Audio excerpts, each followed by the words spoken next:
just imagine obadde n'omuntu nakulaga nti alina omuntu gwali naye omuntu oyo n'abeerabwo n'asigalawo ogenda owulira omuntu afunye olubuto ebibaddewo byaddewo ninga akulaga gwe gwayagala nkye kitegeeza.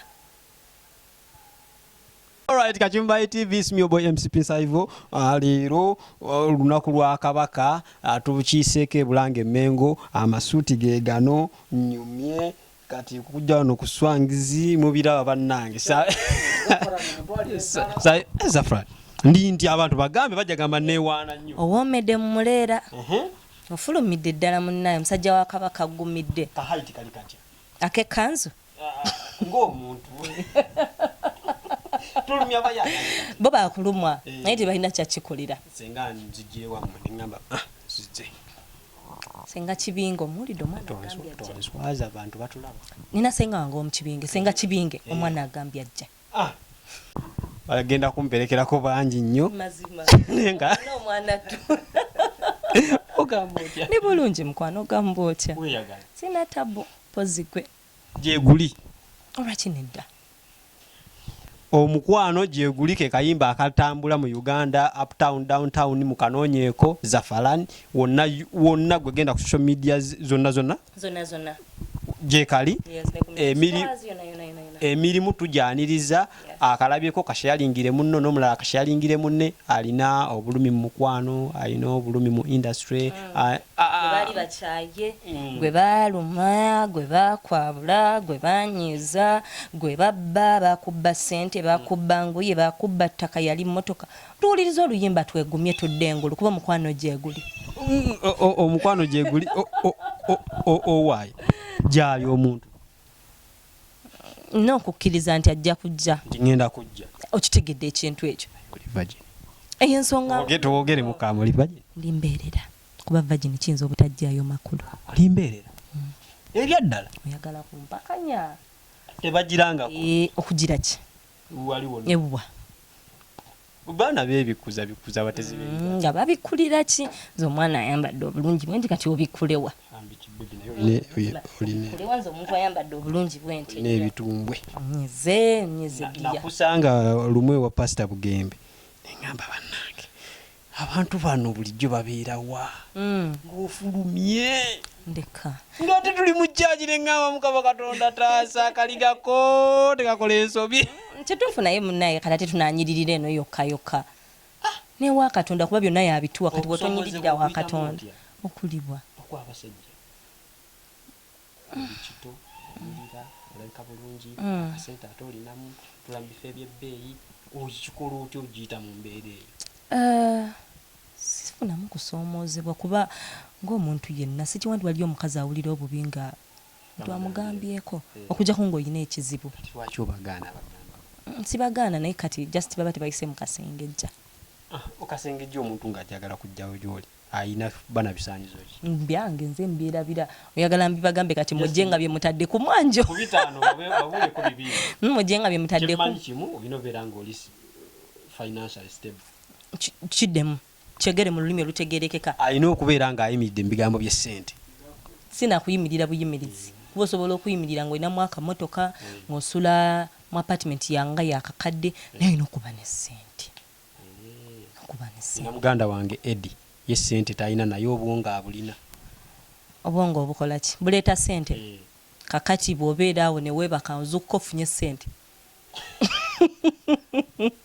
mbuzabuuza obeera awo ne weebaka bwe bukya ogenda ozukka nga ofunye sente omugagga nga mubi n'omwavu nga mulungi ani bwe wandiyagala kale olaba sibeeranga kaawo n'endya bulungi Zafaran, tukwaniriza ku TV ez'enjawulo babuuzeeko. Nesiimye nnyo okubeera nammwe amannya gange Nze Zafaran okuva mu Swanks Avenue. Mwebale kujja. Obulamu bulungi. Obulamu bulungi. Alhamdulillah. Obulamu bulungi ddala. So far nga wasonze kusayinza. Nawezezza omwaka mu March. Project nekwata ku mmeka ezizo. Projects nina nnya. So far. Ezina videos but ezina audios zetutanata nyingi. We have a lot in stock, yes. Kagera mune penoni alega kawo just interview nakona tugamba nti music ye yasayininga mukyala n'amala bisinda nyina asayininga omulenzi mangu awo then agamba music it's all about luck. You believe it's a talent, it's a luck? Byonna bitambulira wamu pozi kyenyinza okwongerako ne hard work.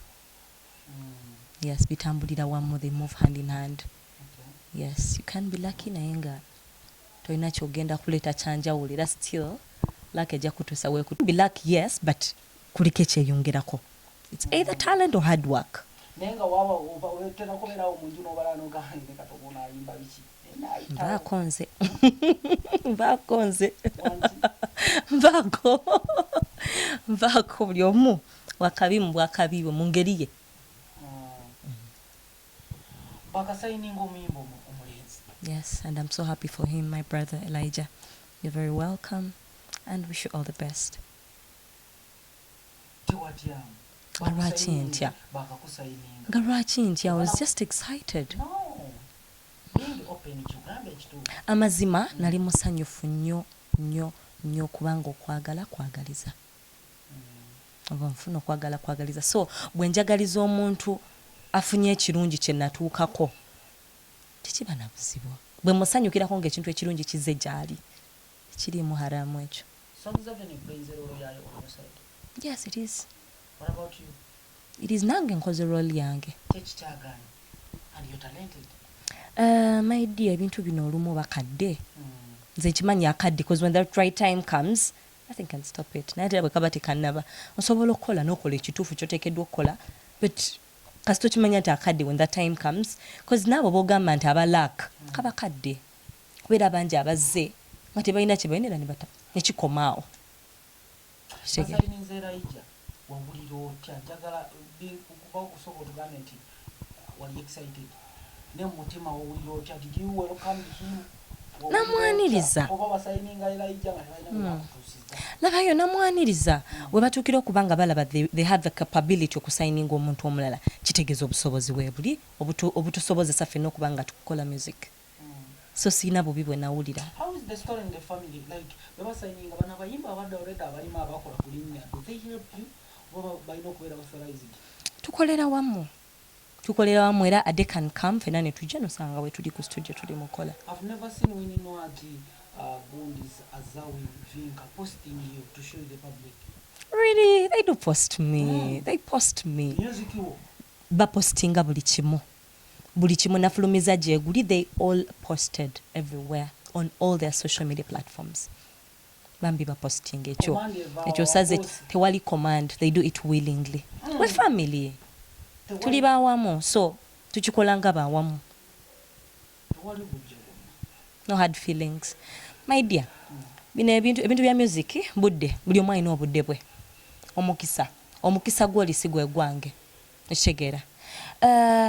Mbyogere ntya tuli banjawulo ekitegeera. Ebitwawula biyinza okwawo but ebitugatta bye bisinga obungi.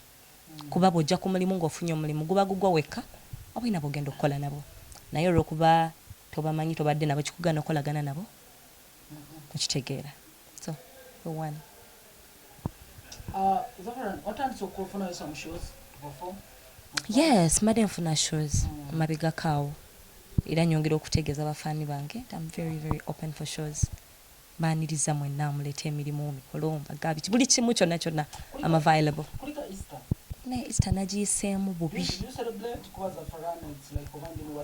Easter nagiyiseemu bubi. What happened? I lost a very very close friend of mine.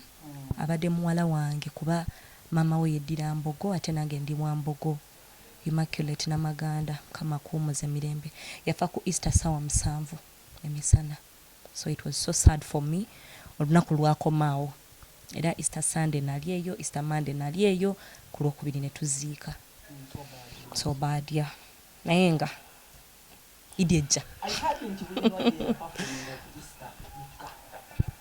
Mbu abalala simanyi oba kiki ekyatuukawo good enough ng'okwandira leero n'ebizibu. What happened to your sisters? Abalala bafuna emirimu bagifuna batagifuna ne babeera ne family zaabwe. Ebintu bino si katala. It's not a must. Era bangi abatafuna mirimu kwolwo olunaku because a lot happened. My dear, it's not a must. Shegera. It's not a must. Nti ate osobola okusanga a random day oli nafuna ddiiro nga yabukadde 45 ekitali kya bulijjo kyegamba nti it's not a must nzo okusanga nga Easter abakola naye ate Idi ejja and more special days are coming so kyonna tugenda kukibaamu okoze kyamaanyi okwaswangiza bene kati efokasize kuku yazawita kyalina kyagamba taata omwina kumugaawo ngalamira nkube era azawi akubye nnyo kangalamira nkube bukubi ndekaddiya ekyo si kituufu ekyo si kituufu oyagala kunkubya basajja ekyo si kituufu my dear azawi my sister waali akyakola ate wakabi ekyo tewali asobola kirumamu wakabi bw'ota oluyimba waliwo omuyimba asobola okutanya period oba bw'oba otadde bonna balina okukiwamu space kuba muli bangi one thing I know about my management, it always has the best plan for all of us. Era kyova olaba work calendar yafuluma n'eraga nti onagenda kuta onaddeko so ekyo kiraga nti ffenna tuli organized njera ogenda kukiraba kyonna tewali kusika mugwa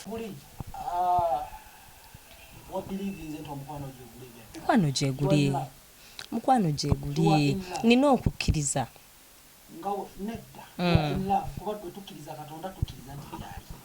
era nange nzikiriza nti gyeguli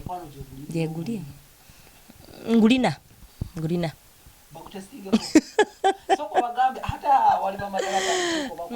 omwana ono omukwano ngulina gwo bagambe bajje buzi bageze kubalabe mama nyabo ebinnonogo amanyi tuli baganda ebitole ebifi oba ngende mu mapiano naye ng'omukwano gyeguli banange ate ffenna kye twagala ebituzunze ebitubonyabonya abayimirira ku kkubo ne bakola bye bakoze n'abagendayo buli omu waali wonna wonna kye yeetaaga kwagala nga lwaki ate nga lwaki saagala nga lwaki ate saagala nze simanyi naye Ivan Mako Adalatandikiko Raini ndikumenya ku basajja abagalanya abakyala abali mu type zo I think ensonga batuseeko Zafaran mwana ono omwana ono Zafaran ndina mungi naye yosingo ndi wano nga bwondaba bwana munigina mwana tu kyayisiwa beeyi nnyo naye ate omanyi pampa ya buli lunaku gwe kati kacyayi si ka beeyi kasita ofumba wali nga weebikka ng'obuguma ng'olinda olw'enkya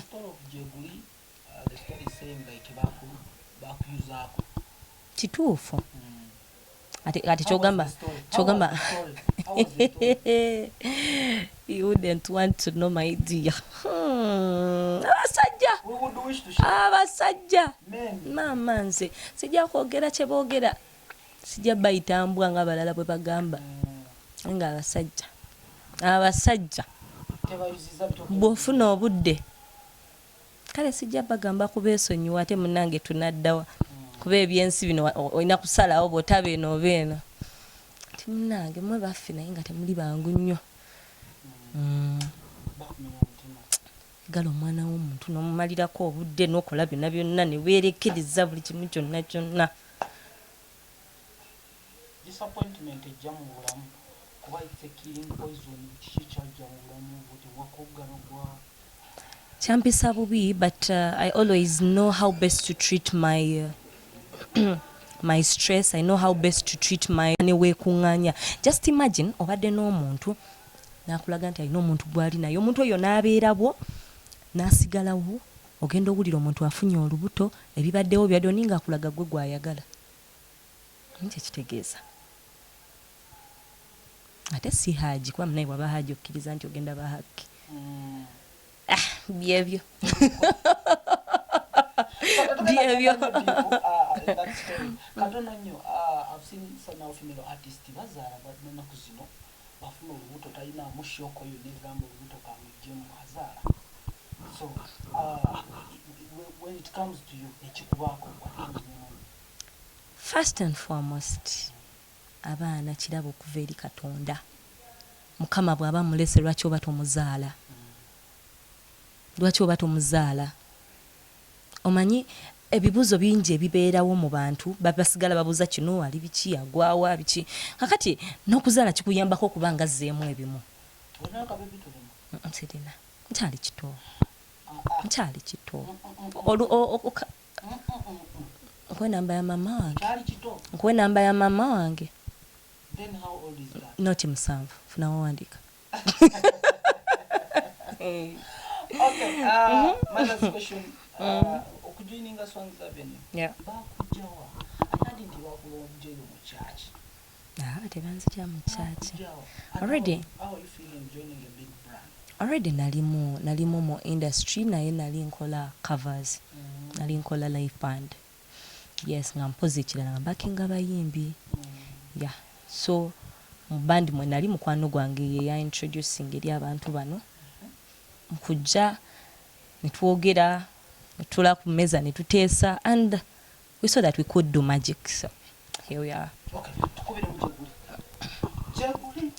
Omukwano Jeguli, wowe mama Jeguli, zenkakasize ndabyeko mama Jeguli, mwana watu Jeguli, ondaze nti Jeguli, kakasize ndabyeko mama Jeguli, oh Jeguli, mukwano Jeguli, kakasize ndabyeko mama Jeguli, zengamba Jeguli, guno Jeguli, nze ndabyeko mama Jeguli, yeah.